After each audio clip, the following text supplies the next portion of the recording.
Brian, being that you guys are coming off a 3-week break, how does that impact the physical load of this 3-week break? Yeah, 3-week break. How does that impact this 3-game week? We won't know until after the Vancouver game. I mean, I guess the question is, how much rotation do you feel like you like? Do you have to do the normal amount of rotation? Okay, so what we're thinking about, Jeremiah, and I might be tipping my hand a little bit here, but I'll answer your question. There's a extra day break between, Galaxy and RSL versus RSL and Vancouver. And so that plays into it. So how do you manage? How do you keep fresh legs? Jeremiah, I would say our bench is fairly thin. So even if I wanted to rotate, it might be 1 or 2 spots where I rotate, not 4 or 5 like I might do in a normal midweek. So all of that into consideration, plus, the home games are critical. And so with an extra day rest, I think we got to go for it against RSL. So I'm going to put a strong lineup out there, and then, we'll pick up the pieces, and then we'll see who can recover. And, we'll get after Vancouver. The beauty of this week, Jeremiah, is that Vancouver also plays tonight. And, so they're on the same schedule. RSL has a home game on Saturday. And so, what do they do as far as their rotation is concerned? Do they think the away game is less important than the home game and all of that? They did get an extra day rest because they played Friday instead of Saturday. So lots of things that went into the decision-making process. And of course, we got all the data from Ravi and from Adam. We digested that pretty thoroughly. Guys, go ahead. Or Jeremiah, if you have a follow-up, go for it. Yeah, along those lines, any health updates on guys like Nouhou and Atencio, who I don't know how close they were to being available for the Galaxy game? So Nouhou was running around the field today, but probably not going to make it. Josh was running around the field tonight, and he's going to be involved in the match. Hi, Brian. Wanted to ask a little bit about the defense. Just in Googling, just my little bit of knowledge, it looks like the 1980s, 90s AC Milan and the 2000 Kansas City Wizards were regarded as good defensive teams. Do you agree with that? And do you think that you guys are on that kind of pace, or where, as far as not giving up a goal in like 800 minutes? I mean, where do you kind of think that your defense could rank? Jada, thank you for that. Thanks for digging back out AC Milan and the Wizards. I mean, that's going back a ways. I don't know if I would compare our defense with some of the, Italian teams. I mean, Italy is known for their defending schemes, how they defend. That's a pretty big jump. Certainly, I think we're probably, this version of MLS might be a little better than the Wizards back then. Certainly it's challenging with the growth of our league, but I would answer that question in the sense that I'm extremely proud of it. Again, the decision-making process for us to go to a back line of 5 or back 3 center backs, the work that the coaches have done, the buy-in from all the players, certainly has set us up, Jada, to, kind of really do good things. It just fits our team. It fits our current roster. And so, I'm going to hold off in saying that this is the best defensive team in Sounder history or the best defensive team that I've ever coached. Let's just see how the season plays out. But right now, that stat and the 6-0-3 start and the no goals from the run of play, it's certainly something that we're very proud of. Can I follow up with that?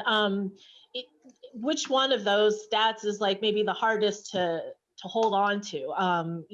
Going this long, being unbeaten, or not giving up a goal in the run of play? I think there's I think there's been, What? and again, those guys can, the stats guys can tell you better than I can, Jada.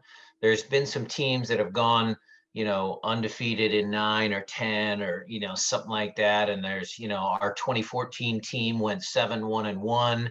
So by points, some people were comparing it to points, overall points instead of wins and losses or draws. What I would say very definitively is that not allowing a goal through the run of play in 9 games, that's really impressive. Coach, I don't know how much, with as many games you guys have going on right now, I don't know how much you've been able to follow the rest of the league, but I was curious as to whether to this point in the season, any other team has really stood out or impressed you, either from the Eastern Conference, Western Conference, or anybody that's just stood out. Well, no, I mean, Matt, I haven't had a chance to come up for air to kind of, really, digest or, really kind of dig into some of the other teams. I mean, our league is getting bigger. We got a ton of teams, so it's getting harder and harder. There are teams, though, that I do watch. Obviously, New England's behind us, 1 point behind us in the Supporter Shield, and Bruce is one of the old guys like me. So I'm very keen on, Bruce Arena's career has been great. I mean, he's done everything, and, it always seems like there's younger coaches and, more tactical coaches and, all of that new stuff. And Bruce just keeps winning. So that's one I take notice of. I obviously follow, some of the controversial storylines, the Miami debacle. I'm certainly keen on that. I watched Kansas City the other day. They look good. Obviously, we played against the Galaxy and LAFC twice. The LA teams are going to get it together. I mean, Greg put a pretty attacking, team out there, and then he lost his starting center back. His other center back is, suspended. He's going to have a good team. So Matt, I watched the games, but I haven't really dug in to see which one is the best. That's just my fan perspective. Hey, Coach. So, Aboulaye Cissoko, I remember you saying that the first thing that kind of stood out for you in preseason was his battles with Will Bruin in training. I was wondering if you could tell us a little more about kind of what you saw in that competition between them that made you think that maybe he's like a potential first team guy, and then just kind of what you've seen since he got signed up to his debut. Well, I mean, AB should buy Will a coffee or, a lunch sometime, because that battle was already kind of the, one of the main points as to why we actually signed him, because Will is a, very, very good MLS forward, and he held his own. He actually got under Will's skin a couple training sessions, and, things got a little heated between the two of them. And so that obviously is something that you can readily see and feel. So from that perspective, it was good that the kid didn't back down. And then, what I've seen since has just been a really good kid who's, listening, paying attention, trying to soak up as much knowledge as he can. And his performance was well within and probably above our expectations for a debut. I mean, that wasn't an easy game by any stretch of the imagination, and he did great.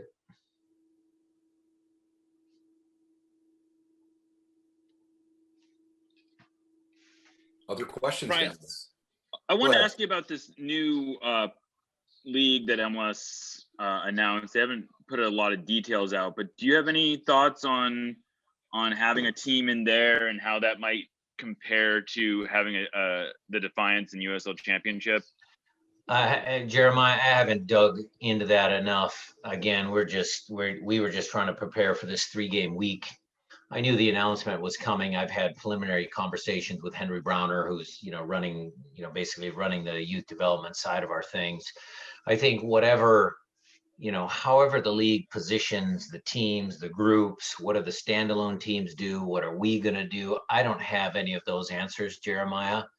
All I know is that we as a club are firmly committed to getting our kids in to the first team training environment sooner rather than later.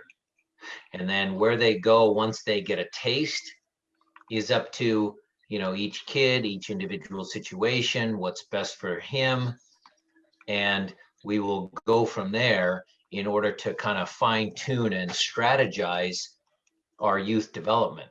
Because I don't think, look, we had success early, we had a crop of kids come up and all that sort of stuff, but so far Danny Leva's probably the standout one out of that group. And we need to be more focused on individual training plans for each kid, because each kid is different. And as well as I do, well, your kids are still a little young, but kids that are 14, 15, 16-year-old, they're going through massive changes, just, puberty and social, all that sort of stuff. And so we really have to be individualized plans for each kid's where they are in their mental side of life and physical. I mean, we've had to keep, earlier in the year, we kept Reed out of a couple training sessions because he had grown like 4 inches in a year. Who do we push in training versus who do we got to put our arm around? Who needs more minutes? When they're struggling up with us in the first team training environment, how do we put them down to defiance? And there's even a couple of kids that we've had in training, Jeremiah, that are still young enough to even play for the academy program. So we're working through all of that, and we're trying to get real specific with some of those details on those players. And, Henry and those guys will guide me when the time's right. Just as an aside, for questions on the new professional league initiative at MLS and how that impacts our plans for Tacoma Defiance, because that club absolutely remains a priority, feel free to shoot me a text after the call and we can answer any specifics you guys might have. Hey, Coach, was curious, coming into the international break, you had what I think people would consider 2 winnable games, and you had a couple of disappointing results. I was wondering if the messaging has changed coming into these 2 games at home, chance to get 6 points, to kind of avoid what happened last time. Mickey, look, this is MLS. There's no easy winnable games. Let me correct you on that one. Yeah, statistically, somebody's going to say, oh yeah, your home games, the MLS, the home team usually wins, blah, blah, blah. But Atlanta spends a pile of money. They're a good team. Austin, it was our first time out against them. That's new for them. Yes, okay, they're an expansion team, but LAFC was an expansion team, and they did pretty well their expansion year. There's no easy games in MLS. The messaging hasn't changed at all. We take every game, whether it's home or away, as a winnable game. We treat it like that. We don't go on the road to play for draws. We don't come home and say, oh, this is going to be easy. We understand that we are in a world that it's like, what can you do for me lately? I mean, we've got a great start, Mickey, but 2 months from now, you guys, the fans, if we don't continue to play well, that'll be a story. Somebody will write about it and they'll forget about the fast start that we had. So the messaging is we have to sustain our success throughout an arduous, long MLS season. That's always been our goal. That's always the messaging. We understand it's going to be hard. We understand there's going to be ups and downs and, games that are very difficult, whether they're at home or away.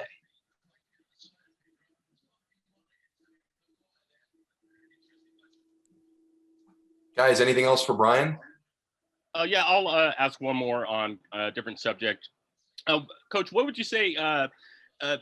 You've come in and had a couple of players like Alex Roldan, Cissoko, Stefan Cleveland, guys who weren't necessarily high profile coming into the team, and you've been able to, in some cases, coach them up or improve them. Just kind of your thoughts on your ability to kind of find these guys and bring them into the first team and have them perform well. Well, I mean, finding Alex Roldan wasn't that hard. I mean, he was playing at Seattle University to my good friend Pete Fewing, who does a great job developing people, individuals, and soccer talent. So that one was easy.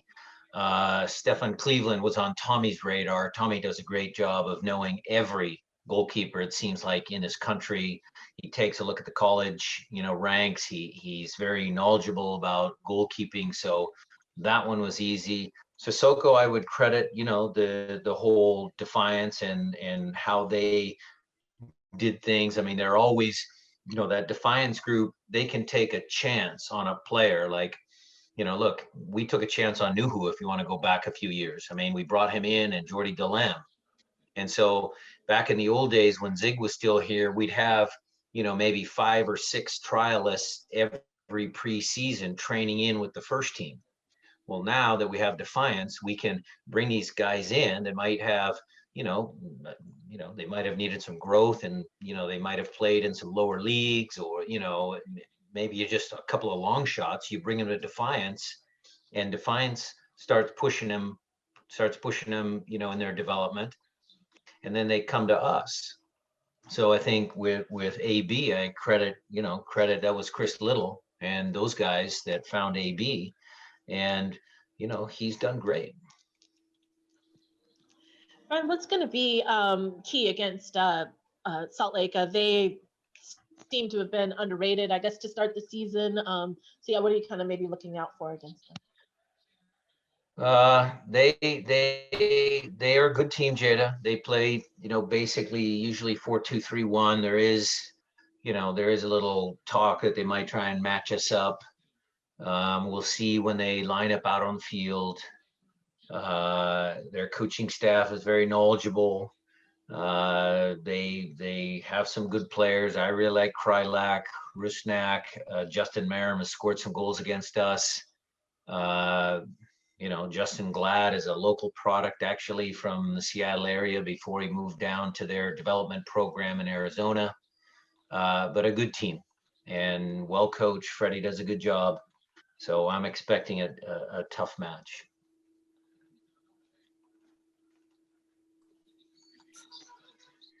Still time for 1 or 2 more if there are any, but if not, we'll thank everyone for their time and let Coach get back to his afternoon. Going once. Well, I guess I have another one then. Kind of building on what you said to start. So your approach to this isn't necessarily as you normally would, as far as having a midweek game and having a lot of rotations like this. You said you're going for it, so there's a different approach, I guess, to this midweek game. Now, Jada, maybe I misspoke a little bit. Let me clear it up for everyone on the call. I have always been a coach that doesn't tinker too much. And so what I mean by that is, you always take one game at a time. That's the old coach's saying, but I'm basically pretty conservative. When I have a winning formula, I usually stick to it. I'm not the kind of coach that would go on a midweek game, Jada, and make 7 or 8 changes. I can't remember the last time I've done anything like that drastic. And so, we're going to focus on the next game, and that next game is RSL, and we're going to put a good team out there, and then we'll worry about Vancouver. Then after the dust settles from RSL, we'll, figure out a way how to put the best players on for RSL or for Vancouver.